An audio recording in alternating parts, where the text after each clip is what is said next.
अपनी संस्कृति, स्वर्णिम इतिहास। सब्सक्राइब अपना सनातन।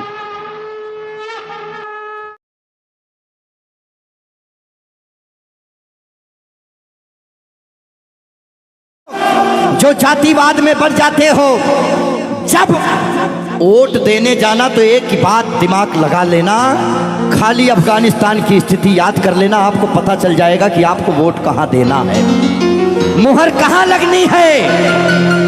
मैं किसी पार्टी विशेष का आदमी नहीं हूं, लेकिन मैं भारत का आदमी हूं और मुझे इतना तो पता ही है कि भारत किन हाथों में सुरक्षित है। इसीलिए ध्यान से ये जो जातिवाद में हम लोग बढ़ रहे हैं उस पे है कि मन की हल्दी घाटी में राणा के भाले डोले थे, यूं लगता है वीर शिवाजी चीख चीख कर बोले थे। पुरखों का बलिदान घास की रोटी तक शर्मिंदा है, कट गई जंग में राणा की बोटी बोटी शर्मिंदा है। खुद अपनी पहचान मिटा दी कायर भूखे पेटों ने, जो टोपी जालीदार पहन ली हिंदू माँ के बेटों ने। और सर पर लानत, तालियां नहीं, सुनिए पूरी बात, कि मन की हल्दी घाटी में राणा के भाले डोले थे, यूं लगता है वीर शिवाजी चीख चीख कर बोले थे।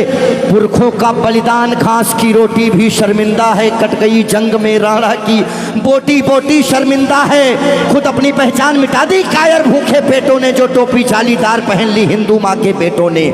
सर पर लानत वाली छत से फिर खुला ठिकाना अच्छा था, टोपी गोल पहनने से तो मर जाना ही अच्छा था। मथुरा अवधपुरी घायल है, काशी घिर गई कराहों से, यदकुल गठबंधन कर बैठा कातिल नादिर शाहों से। मुंह से आह तलक ना निकली धर्म ध्वजा के फटने से, कब तुमने आंसू छलकाए गौ माता के कटने पे। हिंदुस्तान के लोगों जागो, कब तुमने आंसू छलकाए गौ माता के कटने पे। जागे नहीं अगर आज हम, तो ये प्रश्न पीढ़ियां पूछेंगी। हमारे पास दो ही ऑप्शन है, या तो हम अपनी आने वाली पीढ़ियों के लिए चेतावनी बन जाएं या मिसाल बन जाएं। ना हम कश्मीरी पंडितों को भूलेंगे और ना राम भक्तों पे गोलियां चलाने वाले को भूलेंगे। ये वही भारत है, ध्यान रखिएगा। किसी बहकावे में नहीं आना है कि कब तुमने आंसू छलकाए गौ माता के कटने पे, और जागे नहीं अगर हम, तो ये प्रश्न पीढ़ियां पूछेंगी। गन पकड़े हिंदुओं के बेटे और बुरके से लदी बेटियां पूछेंगी, बोलेंगी हे यार पुत्र इतना उद्धार किया होता, खतना करवाने से अच्छा हमको मार दिया होता। और सोते रहो सनातन वालों तुम सत्ता की गोदी में, पर सांस आखिरी तक भगवा की रक्षा हेतु लड़ूंगा मैं। शीश कलम करवा दूंगा पर कलमा नहीं पढ़ूंगा मैं, शीश कलम करवा दूंगा।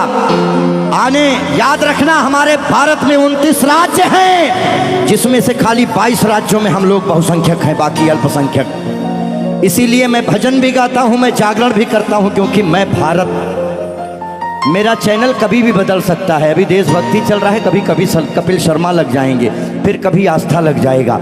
लेकिन एक बात का ध्यान रखना, हमेशा हम आज़ाद कैसे हुए ये बहुत मायने नहीं रखता है, लेकिन हम गुलाम कैसे हुए ये बहुत ज़्यादा मायने रखता है। आप जानने का प्रयास करना कि ऐसा क्या हुआ होगा भारत में जो पूरा अखंड भारत गुलामी की तरफ बढ़ गया। इस देश में जिनको चोर कहना था, जो मुगल भारत को लूटने आए, चाहे वो गजनी रहा हो, चाहे वो औरंगजेब, महान अकबर जिसको जिल्ले इलाही कहा गया, जिल्ले इलाही खुदा की परछाई को कहते हैं। और जो भारत के लोग अकबर को महान बताते हैं, जिल्ले इलाही शहंशाह अकबर, जिल्ले इलाही खुदा की परछाई को कहता है। ये कौन सा जिल्ले इलाही है जो दिल्ली में महिलाओं की मंडियां लगाता है, महिलाओं की खरीदी फरोश करता है? इतनी काली परछाई कौन से जिल्ले इलाही की हो सकती है? इसीलिए आप अपने हीरोज, अपने बच्चों को बताओ कि ये देश भगत सिंह की वजह से, ये देश जियो तिवारी जनेऊधारी चंद्रशेखर आजाद, ये देश मंगल पांडे, बुंदेले हर बोलों के मुंह हमने सुनी कहानी थी और खूब लड़ी मर्दानी वो तो।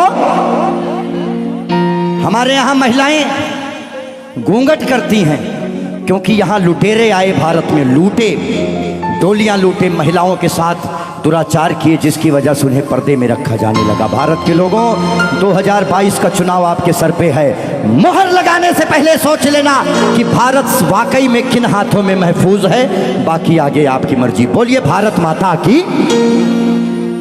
आइए रोक दो भाई, इतना काफी।